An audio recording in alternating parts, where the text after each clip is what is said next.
बातमीपत्रात आता पाहूयात गल्लीपासून ते दिल्लीपर्यंतच्या ताज्या घडामोडींचा धावता आढावा। आगामी लोकसभा निवडणूक अवघ्या काही महिन्यांवर आली आहे। त्या अनुषंगानं सर्वच पक्ष अंग झटकून तयारीला लागलेत। राष्ट्रवादी काँग्रेसच्या खासदार सुप्रिया सुळे यांनी सोमवारी महाविकास आघाडीच्या लोकसभा निवडणुकीच्या जागा वाटपाचा फॉर्म्युला ठरल्याचं नमूद केलं। तसंच विरोधी पक्ष आक्रमकपणे निवडणुकीच्या रणांगणात उतरणार असल्याचे संकेत दिले। काही दिवसांपूर्वी दिल्लीत शिवसेना ठाकरे पक्षप्रमुख उद्धव ठाकरे, राष्ट्रवादी काँग्रेसचे अध्यक्ष शरद पवार, काँग्रेस अध्यक्ष मल्लिकार्जुन खरगे, काँग्रेस नेत्या सोनिया गांधी यांची एक महत्त्वपूर्ण बैठक झाली। या बैठकीला सर्व पक्षांचे वरिष्ठ नेते उपस्थित होते। त्यात आगामी लोकसभा निवडणुकीच्या जागा वाटपाचा फॉर्म्युला ठरला, त्यावर अनौपचारिकपणे शिक्कामोर्तबही झालाय। केवळ त्याची अधिकृत घोषणा बाकी आहे। ही घोषणा पुढील 8-10 दिवसात होईल असं सुप्रिया सुळे यांनी सोमवारी याविषयी बोलताना सांगितलंय। दुसरीकडे शरद पवार गटाचे प्रदेशाध्यक्ष जयंत पाटील यांनीही या प्रकरणी आपलं मत व्यक्त केलं। ते म्हणाले की पुढील 1-2 दिवसात महाविकास आघाडीच्या जागा वाटपाचं चित्र स्पष्ट होईल। तिन्ही पक्षांच्या वरिष्ठ नेत्यांची दिल्लीत बैठक झाली, त्यानंतर काँग्रेसच्या पक्षांतर्गत बैठका झाल्या। तिन्ही पक्ष या प्रकरणी पुन्हा एकत्र बसतील। चालू आठवड्यात सर्व गोष्टी ठरतील असा मला विश्वास आहे असं जयंत पाटील यांनी सांगितलं। महाराष्ट्रात लोकसभेच्या 48 जागा आहेत। महायुतीत भाजप, शिवसेना शिंदे गट आणि राष्ट्रवादी अजित पवार गट हे 3 मोठे पक्ष आहेत। तर महाविकास आघाडीत काँग्रेस, शिवसेनेचा ठाकरे गट आणि राष्ट्रवादीचा शरद पवार गट आहे। पुढील काही दिवसात प्रकाश आंबेडकर यांच्या नेतृत्वातील वंचित बहुजन आघाडीचा यात समावेश होऊ शकतो। तूर्त या आघाडीला मवियात समाविष्ट करण्याच्या मुद्द्यावर चर्चा सुरू आहे। राज्यात सध्या राम मंदिर सोहळ्याच्या निमंत्रणावरून वातावरण तापल्याचं पाहायला मिळतंय। ठाकरे गटाचे खासदार संजय राऊत यांच्याकडून सातत्यानं भाजपवर टीका केली जाते। त्यातच राम मंदिराचे प्रमुख पुजारी आचार्य सत्येंद्र दास यांनी उद्धव ठाकरे आणि संजय राऊत यांच्याबद्दल मोठं विधान करत टीका केली आहे। जे राम भक्त आहेत केवळ त्यांनाच निमंत्रण देण्यात आल्याचं म्हणत पुजारी सत्येंद्र दास यांनी उद्धव ठाकरे राऊतांवर निशाणा साधलाय। ते म्हणाले, जे रामाचे भक्त आहेत त्यांनाच निमंत्रण देण्यात आलंय। भाजप राम मंदिराच्या नावावर राजकारण करतंय असं राऊतांचं विधान अत्यंत चुकीचं आहे। आपले पंतप्रधान नरेंद्र मोदी यांचा सर्वत्र आदर होतोय। त्यांनी आपल्या कार्यकाळात मोठे काम करून दाखवलंय। हे काही राजकारण नाही, ही भक्ती आहे असं पुजारी म्हणाले। तसंच राऊत सत्तेतून बाहेर पडल्यामुळे त्यांना दुःख झालंय। प्रभू श्रीरामांच्या आशीर्वादानं भाजपनं सत्ता मिळवली, त्यामुळे सत्ता गमावल्याच्या दुःखातून ते अशा प्रकारची विधानं करतायत।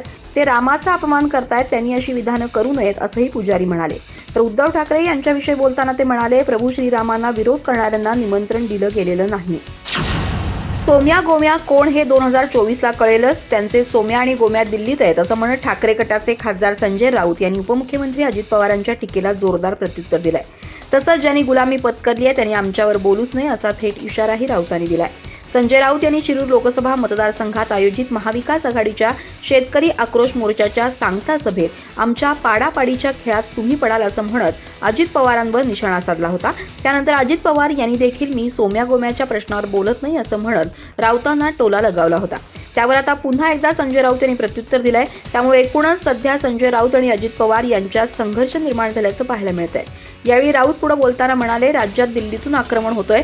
उद्योग रोजगार पळवले जात असताना विद्यमान सरकारमधील हौशे नवशे गौशे तोंडाला कुलूप लावून गप्प आहेत। त्यांना आमच्यावर बोलण्याचा अधिकारच नाही अशी टीका संजय राऊत यांनी केली। तसंच इतके नामर्द सरकार आणि नामर्द मुख्यमंत्री उपमुख्यमंत्री देशाच्या इतिहासात झाले नाहीत। त्यांच्या डोळ्यासमोर महाराष्ट्र लुटला जातोय।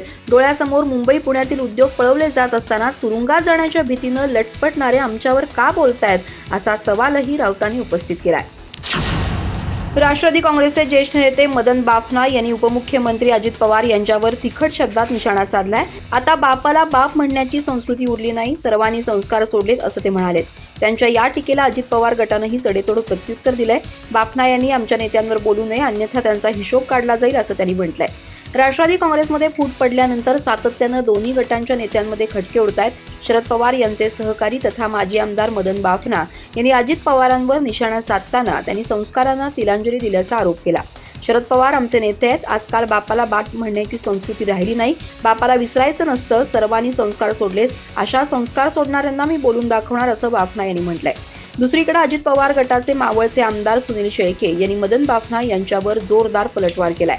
मदन बाफना यांना मावळच्या जनतेनं डोक्यावर घेतलं।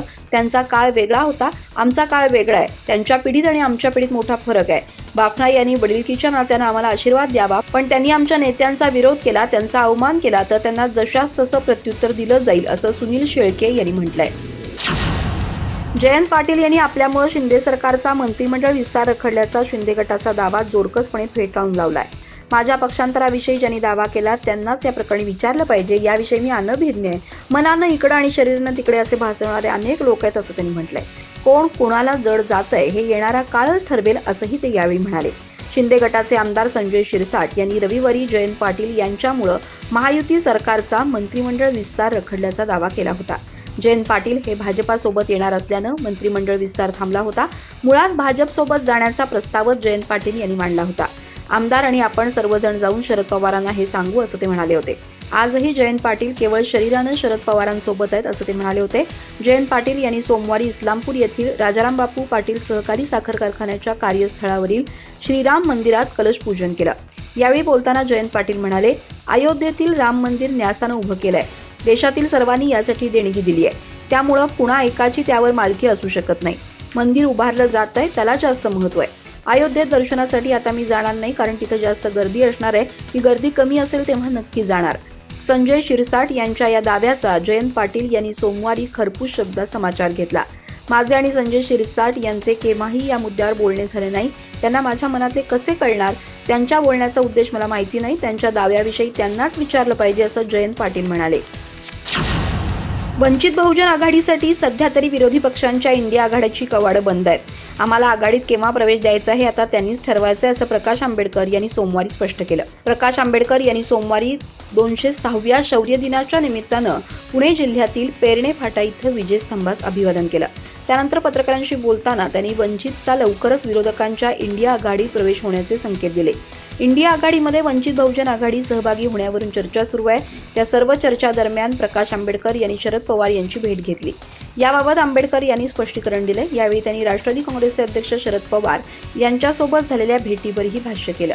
प्रकाश आंबेडकर म्हणाले की आम्ही एकत्र येणारच आहोत. त्यामुळे केव्हा ना केव्हा औपचारिक अनौपचारिक भेटीगाठी होतच राहणार. त्यामुळे याविषयी वेगळे अर्थ काढण्याची काही गरज नाही. वंचित बहुजन आघाडीला इंडिया आघाडीत केव्हा घ्यायचं हे आता त्यांनी ठरवायचंय. पण सध्या तरी आमच्यासाठी इंडिया आघाडीची दारं बंदच आहेत. आम्हाला इंडिया आघाडीत घेण्यास कुणाचा विरोध आहे हे माहिती नाही. पण ज्या दिवशी आमचा इंडिया आघाडीत समावेश होईल त्या दिवशी आम्ही पंतप्रधान नरेंद्र मोदी यांनी गत 10 वर्षात कसे पोकळ दावे केले याचा आराखडा मांडू असं प्रकाश आंबेडकर यावेळी बोलताना म्हणाले. ठाकरे गटानं आपल्या मुखपत्रातून पुन्हा एकदा पंतप्रधान नरेंद्र मोदींवर निशाणा साधलाय. मणिपूरमध्ये महिलांची झालेली विटंबना आणि कुस्तीपटूंचे आंदोलन याबाबत सरकारचं हे मौन रामराज्याच्या कुठल्या संकल्पनेत बसतं असा सवाल ठाकरे गटानं या प्रकरणी उपस्थित केलाय. विद्यमान राज्यकर्त्यांनी सरत्या वर्षात जनतेसमोर आणि देशासमोर अनेक प्रश्न उभे करून ठेवले आहेत. त्याचा जाब उगवत्या वर्षात विचारावाच लागेल. मावळत्या वर्षातील जुनी जळमटं फेकून महाराष्ट्रात आणि देशात नवीन घडवण्याचा दुर्दैम्य आत्मविश्वास घेऊनच नवीन वर्षात सर्वांना वाटचाल करावी लागेल. केशव सुतांनी सांगितल्याप्रमाणे नवीन तुतारी देशाला फुंकावीच लागेल असंही ठाकरे गटानं म्हटलंय. मावळत्या वर्षाच्या अखेरच्या महिन्यात राम मंदिराच्या उद्घाटनावरून मोठी राजकीय वातावरण निर्मिती करण्यात आली. पण मणिपूरमध्ये भर रस्त्यावर झालेल्या महिलांची विटंबना राज्यकर्ते उघड्या डोळ्यांनी पाहत राहिले. तसंच ऑलिम्पिक विजेत्या महिला कुस्तीपटूंनी लैंगिक शोषणाविरुद्ध आंदोलन पुकारलं. या दोन्ही घटनांवर राज्यकर्त्यांनी ब्रही उच्चारला नाही. सरकारचं हे मौन रामराज्याच्या कुठल्या संकल्पनेत बसतं असा थेट सवाल ठाकरे गटानं मोदी सरकारला केलाय. तर मावळत्या वर्षात अनेक बऱ्या वाईट गोष्टी घडल्या. एप्रिल 2023 मध्ये लोकसंख्येच्या बाबतीत हिंदुस्थाननं चीनला मागं टाकलं. जवळपास शतकभर लोकसंख्येच्या क्रमवारीत चीन पहिल्या क्रमांकावर होता. मात्र 143 कोटी लोकसंख्येचा हा टप्पा ओलांडून हिंदुस्थान हा जगातील सर्वाधिक लोकसंख्येचा देश बनल्याचं संयुक्त राष्ट्रांनी जाहीर केलं. चंद्राच्या दक्षिण ध्रुवावर चांद्रयान 3नं यशस्वी लँडिंग करून जो इतिहास घडवला ती हिंदुस्थानच्या शास्त्रज्ञांनी देशवासियांना दिलेली 2023 मधील सर्वात मोठी भेट होती असं मत ठाकरे गटानं व्यक्त केलंय. मुख्यमंत्री एकनाथ शिंदे यांनी नववर्षानिमित्त ठाण्यात रक्तदान केलंय. धर्मवीर आनंद दिघे यांनी सुरू केलेल्या रक्तदान शिबिराला मुख्यमंत्री एकनाथ शिंदेंनी सहभागी होत मध्यरात्री 12 वाजता रक्तदान करून नववर्षाचं स्वागत केलं. तसंच ज्याचा जीव वाचवायचा आहे त्याला रक्ताशिवाय पर्याय नाही असं मुख्यमंत्री एकनाथ शिंदे यावेळी म्हणाले. दरम्यान ठाण्यात नववर्षाच्या स्वागतानिमित्त रक्तदानाची 29 वर्षांची परंपरा कायम ठेवली आहे. यावेळी मुख्यमंत्री एकनाथ शिंदे म्हणाले, रक्तानंद ग्रुप आणि शिवसेना मिळून गेली 29 वर्ष अखंडितपणे हा रक्तदानाचा महायज्ञ सुरू आहे. काही उपक्रम सुरू होतात पण कालांतरानं बंद होतात. मात्र ठाण्यात धर्मवीर आनंद दिघे साहेबांनी सुरू केलेला उपक्रम तसाच अखंडितपणे सुरू आहे. मी स्वतः 31 डिसेंबरला रक्तदान करतो. रक्ताला रक्ताशिवाय दुसरा पर्याय अद्याप तरी निर्माण झालेला नाही असं मत मुख्यमंत्री एकनाथ शिंदे यांनी यावेळी व्यक्त केलं. दिघे साहेबांनी सिव्हिल हॉस्पिटलमध्ये या उपक्रमाची सुरुवात पहिली केली. त्यांनी जे उपक्रम सुरू केले ते आपण कायम ठेवले. या रक्तदान शिबिरामध्ये कुणालाही बोलवावं लागत नाही, कुणाला निमंत्रण पाठवावं लागत नाही. आपोआप सगळे लोक या ठिकाणी येतात आणि रक्तदान करतात. याचं वैशिष्ट्य आहे असं मुख्यमंत्री शिंदे म्हणाले. मी जनतेचा कार्यकर्ता आहे. कालही कार्यकर्ता म्हणून काम करत होतो, आजही कार्यकर्ता म्हणून काम करतोय. मुख्यमंत्र्यांची व्याख्या मी नेहमी सांगत असतो. सीएम म्हणजेच चीफ मिनिस्टर असलं तरी माझ्यासाठी सीएम म्हणजे कॉमन मॅन आहे. राज्याच्या सर्वांगीण विकासासाठी जेवढं काही करता येईल ते मी करतोय, अशी भावना शिंदेंनी यावेळी व्यक्त केली.